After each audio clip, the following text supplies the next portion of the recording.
வரஹ்மத்துல்லாஹி வபரகாத்துஹு. இன்னல் ஹம்தலில்லாஹ் நஹ்மதுஹு வ நஸ்தஈனுஹு வ நஸ்தக்ஃபிருஹு வ நஊது பில்லாஹி மின் ஷுரூரி அன்ஃபுஸினா வ மின் ஸய்யிஆத்தி அமாலினா மை யஹ்திஹில்லாஹு ஃபலா முலில்ல லஹு வ மை யுலில் ஃபலா ஹாதிய லஹு வ அஷ்ஹது அல்லா இலாஹ இல்லல்லாஹ் வஹ்தஹு லா ஷரீக லஹு வ அஷ்ஹது அன்ன முஹம்மதன் அப்துஹு வ ரசூலுஹு அம்மா பாத். அகிலத்தை படைத்து பரிபாலிக்கக்கூடிய எல்லாம் வல்ல அல்லாஹ்வுக்கே புகழனைத்தும். அல்லாஹ்வின் பேரொருளால் ஃபராயில் என்று அழைக்கப்படுகின்ற வாரிசுரிமை சட்டங்கள் தொடர்பாக நாம் தொடர்ச்சியாக பார்த்து வருகிறோம். இந்த தலைப்பிலே வாரிசுகள் எவ்வாறு சொத்துக்களை பெற்றுக்கொள்ள வேண்டும், அவர்களுக்குரிய பங்குகள் என்ன, வாரிசுதாரர்களாக வரக்கூடியவர்கள் தன்னுடைய சொத்தை பங்கிடும்போது எந்த அடிப்படையில் அந்த கணக்குகளை பார்த்து கொள்ள வேண்டும் என்ற தகவல்களை நாங்கள் பார்த்திருக்கிறோம். அதிலே இரண்டு விதமான நிலைகளில் வாரிசுரிமை சட்டத்தை நாங்கள் விளக்கியிருக்கிறோம். முதலாவது நிலை, சந்ததிகள் இருந்தால் சந்ததிகள் இருக்கும் நிலையில் பெற்றோர்கள், இறந்தவருடைய பெற்றோர்கள், கணவன் அல்லது மனைவி, பிள்ளைகள் எவ்வாறு அந்த சொத்துக்களை பிரித்து கொள்ள வேண்டும் என்பதை நாங்கள் பார்த்திருக்கிறோம். கணவர்கள் சந்ததிகள் இல்லாத நிலையில் எவ்வாறு சொத்துக்களை பிரிக்க வேண்டும் என்ற சட்டத்தை சென்ற வாரம் கலாலா என்ற பெயரில் நாங்கள் பார்த்திருக்கிறோம். அதன் தொடர்ச்சியாக இன்னும் சில தகவல்களோடு கலாலா என்ற சட்டத்தை நாங்கள் பார்த்திருக்கிறோம். அதன் தொடர்ச்சியாக இன்னும் சில தகவல்களை நாங்கள் பார்க்க வேண்டும். அதில் முதலாவது தகவல் என்னென்று சொன்னால், ஆண்களுக்கு மற்றும் பெண்களுக்கு பாகங்களை பிரித்து கொடுக்கின்ற நேரத்திலே ஆண்களுக்கு கொடுக்க வேண்டிய பகுதி அதிகமானதாக இருக்கிறது. 2:1 என்ற அந்த கணக்கில்தான் பங்குகளை கொடுக்க வேண்டும் என்ற செய்தியை நாங்கள் பார்த்திருக்கிறோம். இதற்கான நியாயங்கள் என்ன என்பதையும் நாங்கள் அறிந்து வைத்திருக்க வேண்டும். ஏனென்றால் இதை முஸ்லிம் அல்லாத சகோதரர்கள் விமர்சனத்திற்கு உள்ளாக்க வாய்ப்பு இருக்கிறது என்பதனால் அது குறித்து நாங்கள் சுருக்கமாக பார்ப்போம். முதலாவது, இஸ்லாமிய மார்க்கம் பெண்களை விட ஆண்களுக்கு தான் அதிகமான பங்கு கொடுக்க வேண்டும் என்பதை தெளிவாக எடுத்து சொல்லியிருக்கிறது. இதில் மாற்று கருத்து இல்லை. நாங்கள் கணக்குகள் எல்லாம் போட்டு பார்த்துருக்கிறோம். எந்த நிலையில் நாங்கள் எடுத்துக்கொண்டாலும் சரி, தாய் தகப்பன் மாத்திரம் இருக்கக்கூடிய நிலையிலும் தாய்க்கு 3:1 என்ற பங்கு வந்தால் தகப்பனுக்கு 3:2 போகுது.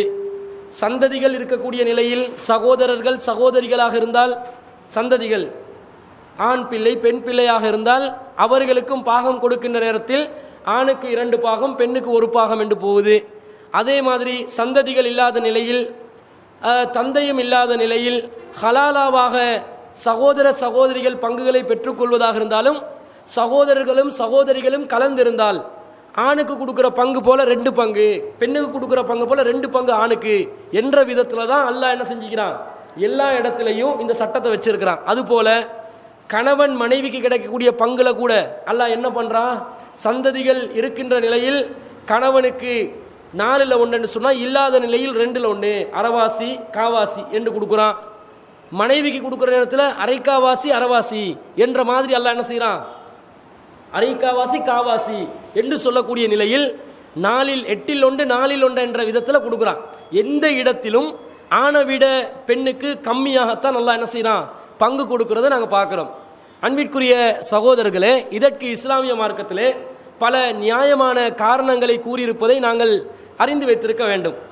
முதலாவது, இந்த விஷயம் இதுதான் நியாயம் என்று திருக்குர்ஆனில் பட்டியல் போட்டு இருக்கிறாது. அது நாங்கள் சிந்தித்து என்ன செய்யணும், விளங்கி கொள்ள வேண்டும். முதலாவது காரணம், இஸ்லாமிய குடும்பத்தில் யாருக்கு இந்த சொத்து சம்பந்தப்பட்ட விஷயங்களில் முழுமையான பராமரிக்கிற செலவு யாருக்கு வந்து சேருதுன்னா ஆண்களுக்கு தான் வந்து சேருது. ஆண்களுடைய பொறுப்பில் தான் குடும்ப பாரம் என்ன செய்து சுமத்தப்பட்டு இருக்கிறது. இது வந்து எல்லா சமுதாயங்களிலும் நாங்கள் காணக்கூடிய ஒன்று. ஆனால் இஸ்லாமிய சமுதாயத்தில் மிகவும் வலியுறுத்தப்பட்ட விஷயமாக நடைமுறையில் இருக்கக்கூடியதை நாங்கள் பார்க்கிறோம். பிற சமுதாயங்கள்லையும் ஆண்கள் தான் பொறுப்பெடுக்கிறாங்க. ஆனால் பெண்கள் என்ன செய்வாங்க, அவங்களும் வந்து ஆணுக்கு சரிக்கு சமமாக நின்று குடும்ப பொறுப்பை எடுக்கணும் என்ற மாதிரி போயிட்டுருவாங்க. ஆனால் இஸ்லாமிய வட்டாரத்துக்குள்ளே நாங்கள் அப்படி வச்சதில்லை. சமூக கட்டமைப்பு எப்படி வச்சிருக்கிறாங்க, ஆண்கள் தான் அதிகமாக செலவழிக்க வேண்டும். ரிஜாலு கவ்வாமூன் அலன் நிசா, ஆண்கள் தான் பெண்களை நிர்வாகம் செய்யக்கூடியவர்கள். பிமா ஃபல்லல்லாஹு அல்லாஹ் அவர்களை ஒருவரை ஒருவர் என்ன செஞ்சிருக்கிறான், சிறப்பித்திருப்பதனாலும் அவர்களுக்கு அல்லாஹ் வழங்கியதில் அவங்க செலவழிக்கிறதுனாலையும் என்று அல்லாஹ் தாலா திருக்குர்ஆனில் சொல்கிறத நாங்கள் பார்க்குறோம். அப்போ ஆண்கள் குடும்பத்தாருக்கு செலவழிக்கணும் என்ற அந்த நிலையை அடைந்து வைத்திருக்கிறார்கள். அது இஸ்லாம் அவர்கள் மீது சுமத்தி இருக்கிறது. அதே போன்று இதனால் இந்த செலவு விஷயங்கள் எல்லாம் ஆம்பளை பார்க்கணும் என்றதுனால கூட என்ன செஞ்சுருக்கிறான் அல்லாஹ் தாலா, ஆண்களுக்கு அதிகமான பங்கை கொடுக்கறதுக்கு வாய்ப்பு இருக்குது. அதே மாதிரி பெண்ணுக்கு ஆணுக்கும் சமமான பங்கு கொடுத்தேன்னு வைங்க, என்ன நடக்கும், பெண்ணை பொறுத்த அளவில் தொடர்ச்சியாக ஒரு குடும்பத்தில் என்ன செய்ய மாட்டா, அவள் வாழ்றதில்லை. அவள் என்ன செய்வா, திருமணம் முடித்து இன்னொரு வீட்டுக்கு குடி போக வேண்டிய ஒரு சூழ்நிலை ஏற்படுது. புகுந்த வீடு பிறந்த வீடுன்னு அவங்க ரெண்டை வச்சுருப்பாங்க. அப்போ இந்த புகுந்த வீட்டுக்கு இவங்க சொத்தை முழுக்க அள்ளி போனண்டா, ஆணுக்கும் பெண்ணுக்கும் சமமாக கொடுத்து அவன் பெற்றோர்களை பார்த்துக்கொண்டு அவன் சுமையில் அவன் குடும்பத்தை பராமரித்து கொண்டு இருக்கக்கூடிய நிலையில் பெண்கள் கணவருடைய வீட்டுக்கு போனாங்கண்டா, கணவருடைய வீட்டில் இருக்கிறதான் இஸ்லாம் வலியுறுத்துது. அந்த நிலையில் அவங்க போனாங்கன்னு சொன்னால் அப்போ என்ன நடக்கும், இவங்க இந்த சொத்தை எடுத்து என்ன செய்வாங்க, பெண் வீட்டு அந்த கணவருடைய வீட்டில் உள்ளவங்களுக்கு செலவழிக்கக்கூடிய நிலைக்கு தள்ளப்பட்டுருவாங்க. ஒரு சில நேரம் மிரட்டி கூட என்ன செய்யலாம், கணவர் சொத்தை பறிச்சு எடுக்கலாம். இவங்களே பங்கில் இருந்துன்னு சொன்னால் யாருக்கு என்ன செய்ய முடியாது, மிரட்டி எடுத்தாலும் குறிப்பிட்ட அளவு தான் போகுது. ஆனால் ஒட்டுமொத்த சொத்தில் அறவாசி எடுத்துகிட்டு போகிறா. அவள் கணவருடைய வீட்டார்கள் அவளை ஏமாற்றி சித்திரவதை செஞ்சு ஏதோ ஒரு விதத்தில் அந்த சொத்தை அபகரிக்க நினச்சாங்கண்டா முழுசாக என்ன செஞ்சிடும், சொத்து பறி போக வேண்டிய நிலை ஏற்படும். சரி, அப்படி பறி போயிருச்சு, அறவாசி சொத்து பறி போயிருச்சு. கணவரும் இவளை கைவிட்டுட்டான். திரும்ப எங்கே சேருவா, திரும்ப இந்த வீட்டுக்கு தான் வருவான், பிறந்த வீட்டுக்கு வரணும். அவள் பிறந்த வீட்டுக்கு வந்தால் யாரு தான் பார்க்கறது, தாய் தகப்பட்ட சொத்தை தான் விட்டுட்டு போகிறாங்க. தாய் தகப்பன் மரணிச்சதுனால தான் சொத்தை பங்கு வச்சது.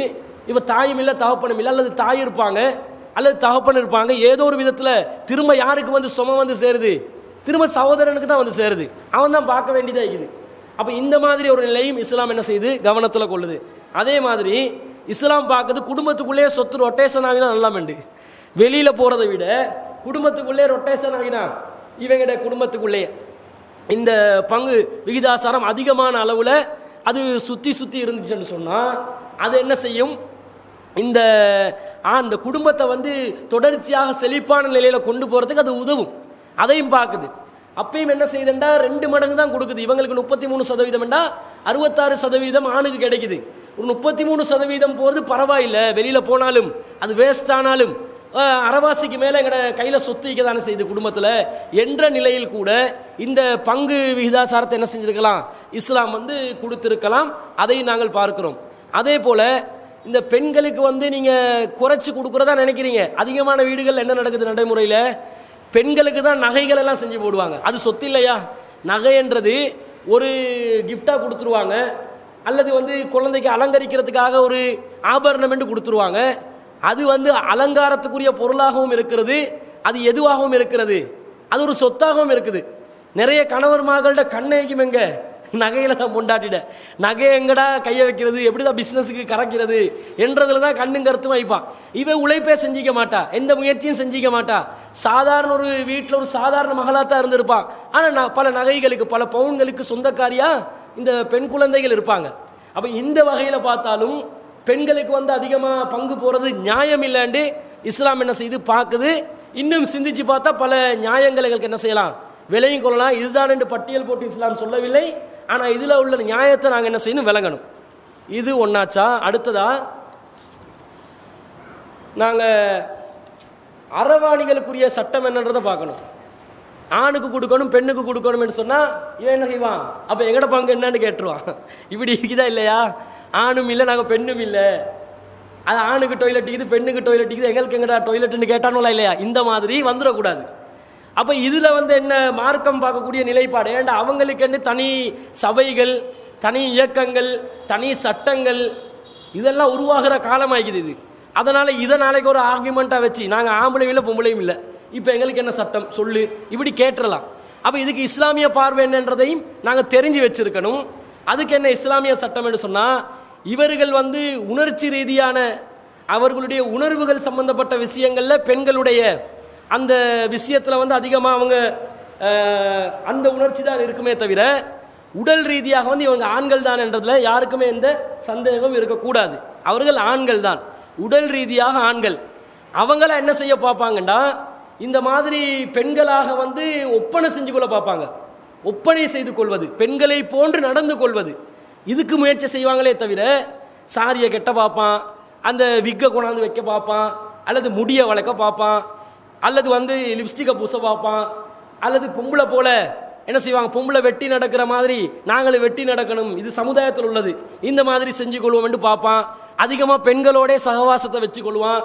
இது செய்கிறானே தவிர உண்மையிலே ஆணா பெண்ணான்னு கேட்டால் அவங்க ஆண்கள் தான். நிறைய பேர் அவங்க ஆணும் இல்லை பெண்ணும் இல்லை, அப்போ வேற என்னமோ அப்படின்னு யோசிச்சு கொண்டு இருக்கிறாங்க. ஆண்கள் தான் என்பதில் எந்த சந்தேகமும் இல்லை. இது உலகத்தில் நடைமுறையில் நாங்கள் பார்க்கறது.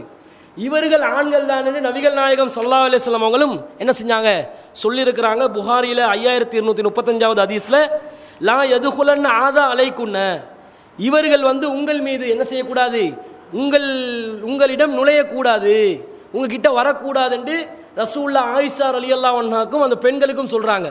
ஒரு அலி ஒன்று இருந்தால் அரவாணி என்றுவாங்க, அலி என்றுவாங்க, திருநங்கை என்றுவாங்க. இப்படிப்பட்டவர்கள் இருந்தால் பெண்கள் என்ன பண்ணுவாங்க, அவங்கள ஆண்களாகவே கருதாம சர்வ சாதாரணமாக அவங்களோட தொட்டு பேசக்கூடிய நிலையில் இருப்பாங்க. கேட்டால் இவர் இப்படி தானே அப்படி என்றுவாங்க. இந்த மாதிரி அந்த காலத்தில் என்ன செய்யறாங்க, ரசூல் ஸல்லல்லாஹு அலைஹி வஸல்லம் காலத்திலையும் ஒருத்தர் இருந்து அவர் என்ன பண்றாரு, ஆண்கள் பெண்களுடைய சபையில் போயிட்டு அவர் இந்த மாதிரி சகஜமாக பேசக்கூடிய ஒரு நிலையில் இருக்கிறாரு. அதே மாதிரி அவர் சொல்றாரு, அந்த ஒரு போர்க்களம் வர இருக்கிறது, கைலான் என்று சொல்லக்கூடிய அந்த போர்க்களம், அதில் நாங்கள் மட்டும் நாளைக்கு வெற்றி பெற்றோம் என்று சொன்னால் இன்னாருடைய மகள் இன்னார் வருவார். அந்த அந்த போர்க்களம், அந்த அந்த போரில் அந்த சம்பந்தப்பட்ட எதிரிகளுடைய கூட்டத்தில் ஒரு பெண்ணை பற்றி சொல்கிறாரு. யாரு, இந்த அலி. அலி என்ற பேர் உள்ளவர் இல்லை, இந்த அரவாணி சொல்கிறாரு, இந்த இந்த பெண் வருவா, அவட உடல் தோற்றத்தை வந்து வர்ணித்து பேசுகிறான். இந்த மனுஷன் பேசுகிறார், இவன் வந்து இப்படி முன்பகுதி இந்த மாதிரி அழகாய்க்கும், பின்பகுதி இந்த மாதிரி அழகாய்க்கும், முன்பகுதி 4 மடிப்பு, பின்பகுதி 8 மடிப்பு, இப்படி என்று பேசுகிறாரு. இதை வந்து ஒரு நபித்தோழரிடம் பேசி கொண்டிருக்கக்கூடிய நேரத்தில் சாபிய பெண்களுக்கும் மத்தியிலையும் இதை கொண்டு போயிட்டு பேசுகிறாரு. சில நபித்தோழரை வச்சு தான் சொல்கிறாரு கதை. என்ன சொல்கிறாரு, நாளைக்கு இப்படி வெற்றி பெற போகிறோம், நீ வந்து இந்த பெண்மணியை முடித்தா நல்லா ஆயிக்கும், அவள் இப்படி அழகானவள் என்று சொல்லிட்டு இதே செய்தியை வந்து ஆயிஷா ரலியல்லாஹு அன்ஹா அவங்க இருக்கக்கூடிய ஒரு பெண்ணுடைய சபையில் போயிட்டு இவர் சொல்கிறாரு. ரசூல்லா வந்துட்டாங்க. வந்தோடனே இவங்களை உங்ககிட்ட நுழைய விடாதீங்க, ஃபஸ்ட்டுக்கு விரட்டிடுங்க அப்படின்னு சொல்லி விரட்டியே விட்றாங்க. ஓ, இங்கே இந்த கதையெல்லாம் பேசாது. இவன் பார்த்தீங்களா, இவன் வந்து அங்கே உசு பேத்துற வேலையை பண்ணுறான். பொம்பளைகளோட சேர்ந்து சில பேச்சுக்களை, இந்த மாதிரி பேச்சுக்களை, பெண்களை வர்ணிக்கிறதும் பெண்களை விமர்சிக்கிறதும் இந்த மாதிரி வேலைகள்லேயே ஈடுபடக்கூடிய ஒரு நிலையில் இந்த இவர் இருந்திருக்கிறாரு.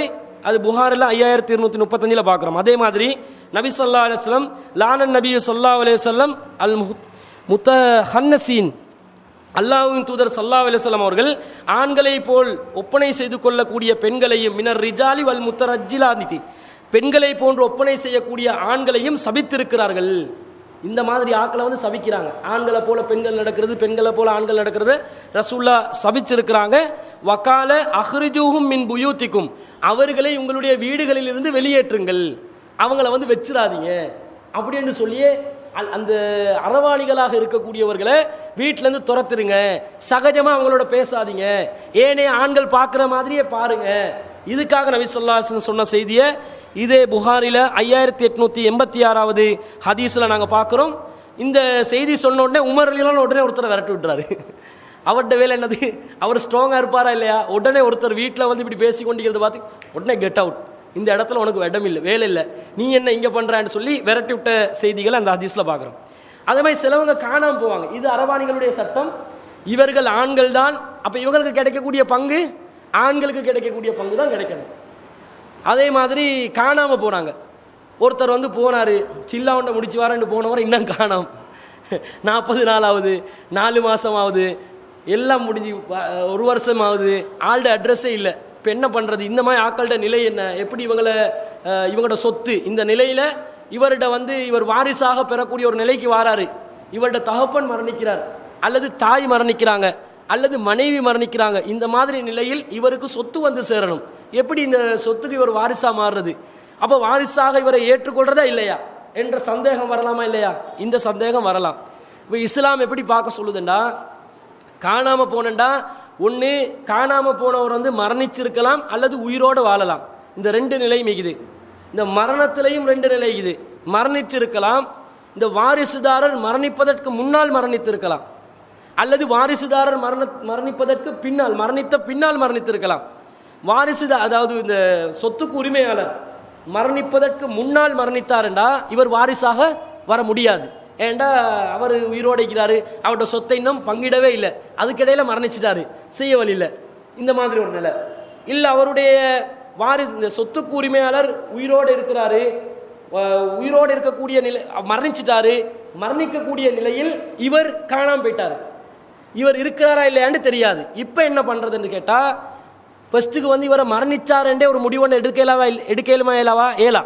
ஏன்டா மரணிச்சாரா இல்லையாண்டு உறுதியான இந்த தகவலும் இல்லைன்றதுனால அவர் உயிரோடு இருக்கிறார் என்ற ஒரு எண்ணத்தில் என்ன செய்யலாம், அவருடைய சந்ததிகள் இருந்தால் சந்ததிகளுக்கு அவருக்கு சேர வேண்டிய பங்கை கொண்டு போய் சேர்க்கலாம். அப்போ அவருக்கு ஒரு பங்கு வருமே. அவர் மரணித்த சொத்துக்கு உரிமையாளருடைய ஆண் வாரிசாக அவர் இருந்தால், அவருக்கும் ஆண் குழந்தை பெண் குழந்தைகள் இருந்தால், இவருக்கு ஆண் வாரிசு என்ற வகையில் சொத்து வந்து சேருமே. அந்த சொத்தை அவர் என்ன செய்யலாம், அவருக்கு கொடுத்துட்டு ஒதுக்கணும். அவரோட பங்கை ஒதுக்கி ஆண்களுக்கும் பெண்களுக்கும் என்று அவங்களுக்கு போக வேண்டிய சொத்து இதே, அந்த ஆணுக்கு 2 பாகம் பெண்ணுக்கு 1 பாகம் என்ற விதத்தில் அவருடைய சந்ததிகளுக்கு அதை பிரித்து கொடுத்துடணும். இல்லைன்னு சொன்னால் இவர் மரணித்து விட்டதாக தெளிவாக செய்தி வந்து கிடைக்குது, உயிரோடு ஈக்கிறார் என்று நினச்சி நாங்கள் என்ன செஞ்சோம், அவருக்கு கொடுக்க வேண்டிய சொத்தை அவருடைய வாரிசுகளுக்கு கொடுத்துட்டோம். இல்லை மரணிச்சிட்டாரு கன்ஃபார்மான செய்தி ஒன்று எங்களுக்கு கிடைக்குமே, ஆனால் அப்போ என்ன செய்யலாம், இவருக்கு வந்து இவருடைய சொத்து வந்து அவருக்கு சம்பந்தப்பட்ட சொத்தை அவருக்கு கொடுக்க முடியாது, அவருடைய சந்ததிகளுக்கு தான் நாங்கள் கொடுக்குறோம் என்ற அடிப்படையில் சந்ததிகளுக்கு சேர்க்கிறதோட, அவர் இந்த காணாமல் போனவர் ஒரு நாள் மரணிச்சதாக தகவல் கிடைக்குது, திடீரென்று வந்து நின்றுட்டாரு. அப்படி நடக்கும் தானே. காணாமல் போனவர் விஷயத்தில் காணாமல் போனேன்னு சொன்னால், காணாமல் போனவர் உயிரோடு வாழுகிறார் என்ற எண்ணத்தில் அவருடைய சொத்தை அவருடைய சந்ததிகளுக்கு கொடுக்கலாம், சரியா? அதே மாதிரி அவர் உயிரோட வாழல மரணிச்சிட்டார் என்று உறுதியாக செய்தி வந்தாலும் அவருடைய சொத்தை அவருடைய சந்ததிகளுக்கு கொடுக்கலாம். மரணிச்சிட்டாருன்னு நினச்சி கொண்டிருக்கிறோம், திடீரென்று வந்து நிற்கிறாரு. இந்த நிலையில் என்ன செய்யணும்டா, பிரித்து கொண்டாக்கள் திருப்பி என்ன செய்யணும், சொத்தை ரிட்டர்ன் கொடுத்துடணும். இதான் ரூல்ஸ். ஏன்டா காணாமல் போன சொத்துக்கள் சம்பந்தமாக ரசூல்லா ஒரு செய்தி அறிவிக்கிறாங்க. அந்த செய்தியில் என்ன சொல்கிறாங்க, காணாமல் போச்சுன்னு சொன்னால் என்ன செய்யணும், 1 வருஷத்துக்கு அறிவிப்பு செய்யணும். அந்த சாமானத்துடைய அந்த பொருளுடைய அடையாளங்களை நாங்கள் இனம் கண்டு அந்த அடையாளங்களை மக்களுக்கு அறிவித்து, இன்னென்ன சாமான் தான் காணாமல் போயிட்டிக்குது, இன்னென்ன பொருள் தான் காணாமல் போயிட்டிக்குது, ஒருத்தர் கண்டெடுக்கப்பட்டிக்குது, யாராவது அதுக்கு சொந்தக்காரர் இருந்தேன்னு சொன்னால் அவர் வந்து பெற்றுக்கொள்ளலாம் என்று சொல்லி அறிவிப்பு செய்யணும்.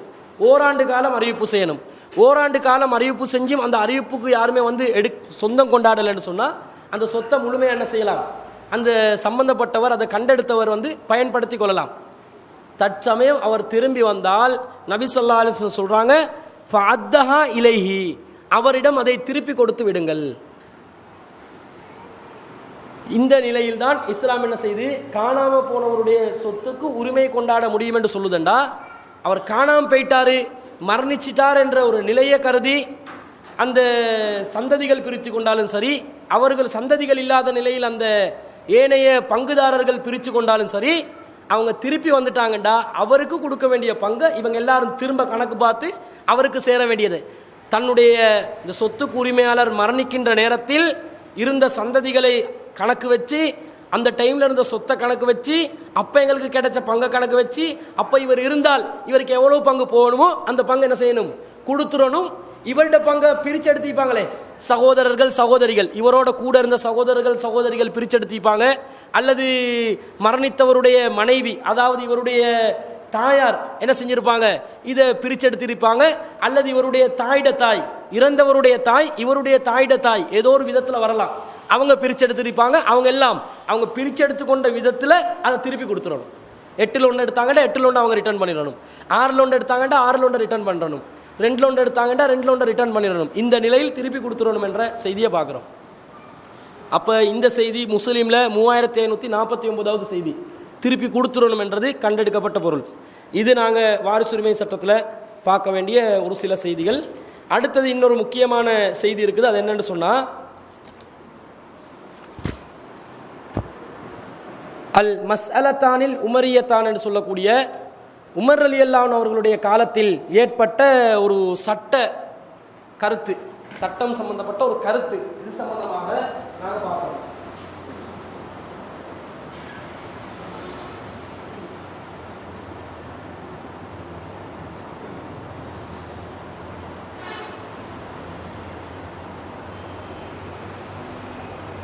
இது உமர் ரலியல்லாஹு காலத்தில் தான் இந்த விஷயத்தை அறிமுகமானது. குர்ஆனில் உள்ள செய்தி தான். இதை தெளிவு கிடைக்குது எப்போ சரியான முறையில் உமர் ரலியல்லாஹு காலத்தில் தான் இந்த தெளிவுபடுத்துகிறாங்க. இது இப்படி தான் வரணும் என்று சொல்லி தெளிவுபடுத்துகிறாங்க. அது என்ன சட்டம் என்றா, மரணித்த ஒருவருக்கு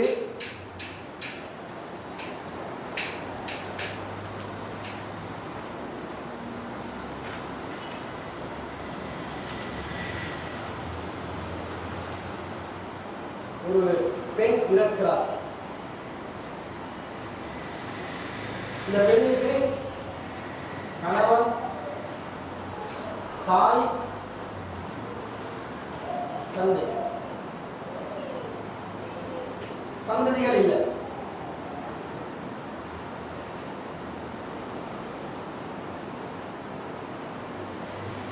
சந்ததிகள் இல்லாத நிலையில் ஒரு பெண் மரணிக்கிறார். அந்த பெண்ணுக்கு கணவர் இருக்கிறார், ஒரு தகப்பன், அதே மாதிரி ஒரு தாய், ஒரு தகப்பன் இருக்கிறாங்க. இந்த நிலையில் எப்படி இவங்களுக்கு பங்கு போகணும்? கணவருக்கு எவ்வளோ, தாய்க்கு எவ்வளோ, தகப்பனுக்கு எவ்வளோ? சந்ததி இல்லாவிட்டால் கணவருக்கு இல்லை, கணவருக்கு சந்ததி இல்லாவிட்டால் ஹாஃப் சொத்துக்கு என்ன செஞ்சிருவாரு? அவர் உரிமை பெற்றுவார். தாய் 3/1, தகப்பனுக்கு 3/2. ஃபைன்லம் யகுன் லஹு வலதுன் ஃபலி உம்மிஹி சுலுஸ். அவர்களுக்கு சந்ததி இல்லாவிட்டால் தாய்க்கு 3/1. அவர்களுக்கு வாரிசு இல்லாவிட்டால் பெற்றோர்களுக்கு சொத்தண்டு வந்துச்சு. அந்த வசனத்தில் எப்படி வசனத்தில் வருது?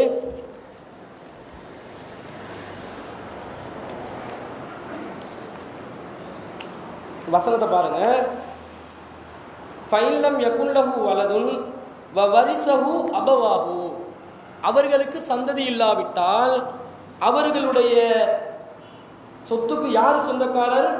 அபவாஹு, பெற்றோர்கள். அப்ப 2 பேரும் சொந்தக்காரர் ஆவாங்க.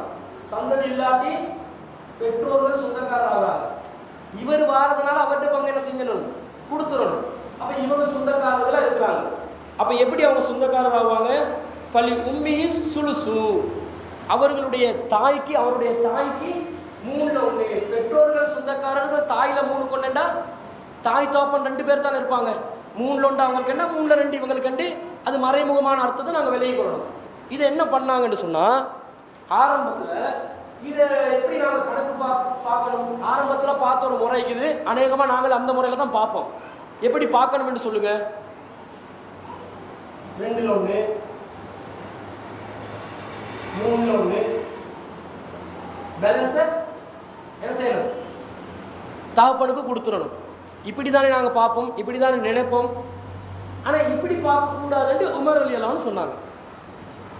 எங்களுக்கு அந்த எண்ணம் ஏன் வருதுண்டா, சந்ததிகள் இல்லாவிட்டால் தாய்க்கு 3/1 என்று பங்கு வந்துருச்சு. பங்கு வந்ததுனால நாங்கள் என்ன செய்ய மாட்டோம்? அவங்கள ஆசிபாக நினைக்க மாட்டோம், எச்சதாரர்களாக நினைக்க மாட்டோம். பங்கு வந்துருச்சு. பங்கு வராம பொதுவாக சந்ததி இல்லாவிட்டால் பெற்றோர்களுக்கு முதல் வசனம் சொல்லிச்சே, அந்த மாதிரி வந்தா அப்ப பங்கு அவங்களுக்கு சந்ததிகள் இல்லை, பெற்றோர்களுக்கு தான் வந்துருச்சு. அப்ப பங்கு யாருக்கு சேரணுமோ அதை கழிச்சுட்டு மீதத்தை என்ன செய்யணும்? பெற்றோர்களுக்கு பிரித்து கொடுக்கணும். நாங்கள் விலகிக் கொள்வோம். அப்படிதான் குர்ஆன் வசனம் ஈகுது. அதுல எந்த மாற்று கருத்தும் இல்லை. ஆனால் அந்த பங்கு வந்த உடனே எங்களோட கருத்து எப்படி வந்துடும்? 3/1 தாய்க்கு போயிட்டணும். அப்ப 3/1 தாய்க்குன்னா மீதம் தகப்பனுக்கு, இவர் ஆசிபா வருவாரு என்று நாங்கள் நினைப்போம்.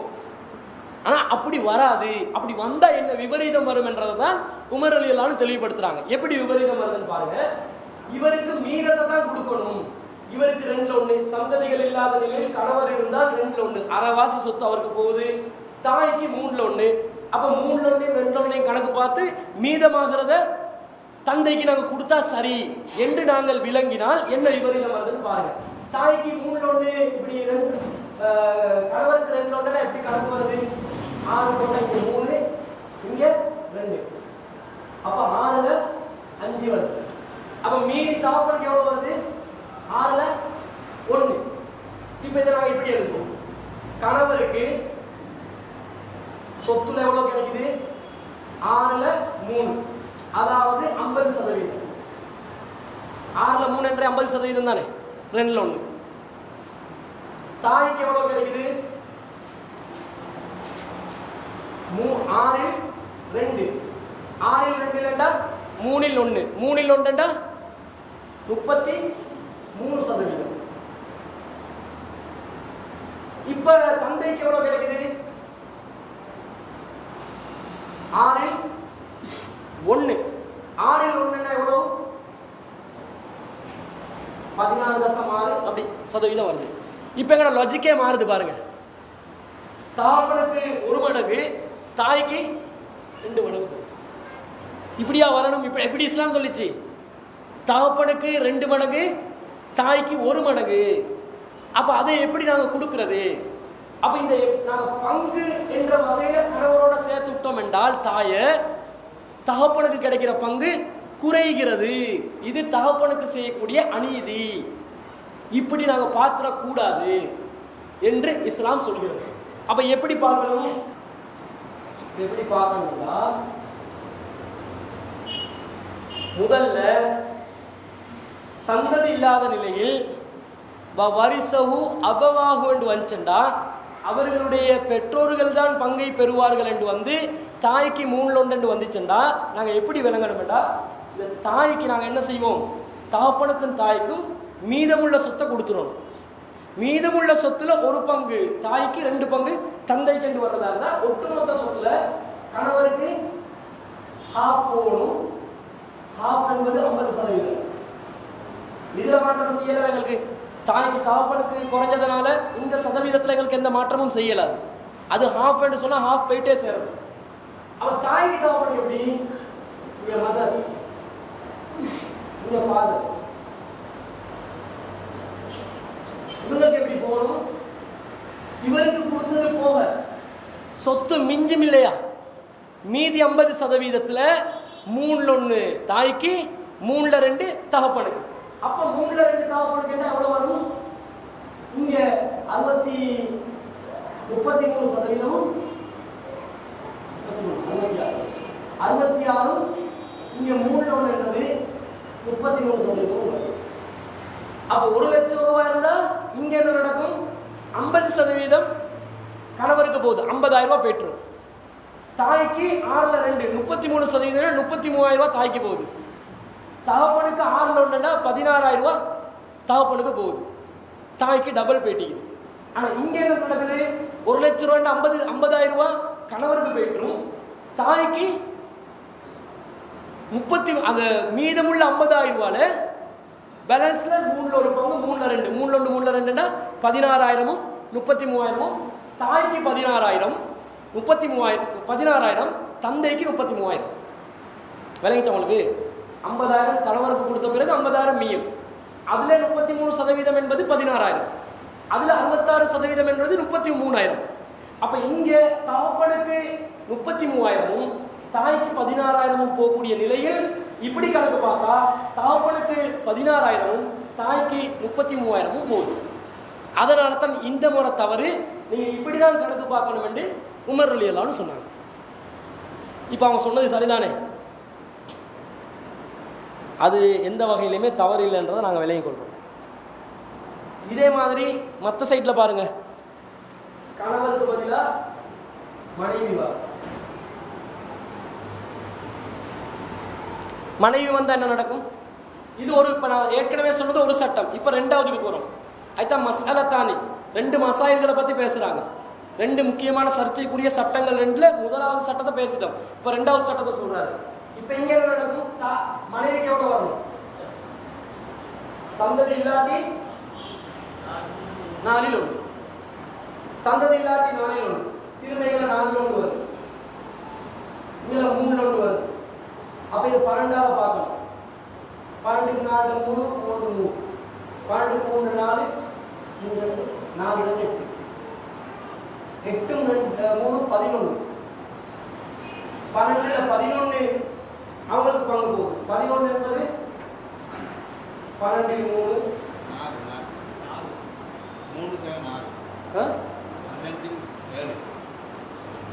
இல்ல 12 12க்கு 3 4 4 4 7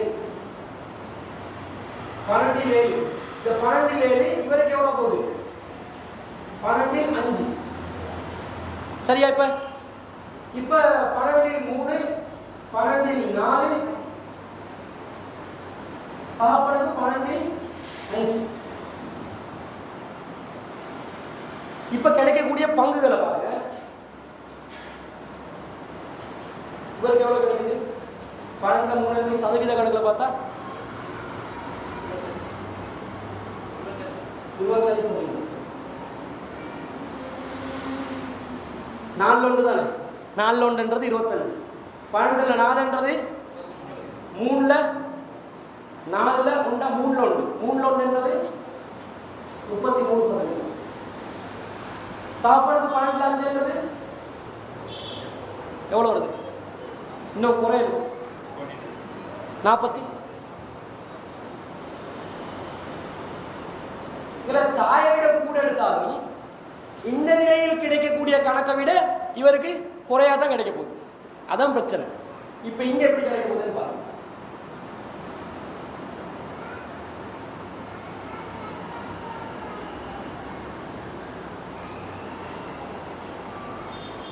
நாலில் 1 என்பது 25%. மீதமுள்ள 75%த்தில் 3ல் 1 இவருக்கு, மீதமுள்ள 75%த்தில் 3ல் 2 இவருக்கு. இங்க 50% இவருக்கு கிடைக்குது, இங்க 25% இவருக்கு கிடைக்குது. விளைச்சா? இப்ப இந்த கணக்குப்படி பார்த்தா தாப்பனுக்கு 42% தான் கிடைச்சிது. இந்த கணக்குப்படி பார்த்தா தாப்பனுக்கு 50%. இந்த 8% தாப்பனுக்கு இங்க குறைஞ்சிச்சு. அதை யார் எடுத்துக்கிறான்? உண்மை எடுத்துக்கிறான். இதனால உமர் ரலியல்லாஹு சொன்னாங்க இது இப்படி வரக்கூடாது. அதாவது நல்லா விலகி கொள்ளணும். உமர் ரலியல்லாஹு புதுசா உருவாக்கின சட்டம் இல்லை. குர்ஆன்ல உள்ளது தான் அவர் விலக்கி சொல்றாரு. குர்ஆன்ல அப்படிதான் இருக்குது. அதை புரிஞ்சு கொள்ற நேரத்தில் ஆரம்பத்தில் சிலவங்க இப்படி பங்கு போட ஆரம்பிச்சிட்டாங்க. இப்படி பங்கு போட்டது பிள்ளை இப்படி போடுவென்றதை அவர் தெளிவுபடுத்தினாரே தவிர இஸ்லாத்துல புதுசா ஒரு சட்டத்தை அவர் உருவாக்கவில்லை. இதை நல்லா என்ன செய்யணும்? சரியா? நோட் எடுக்க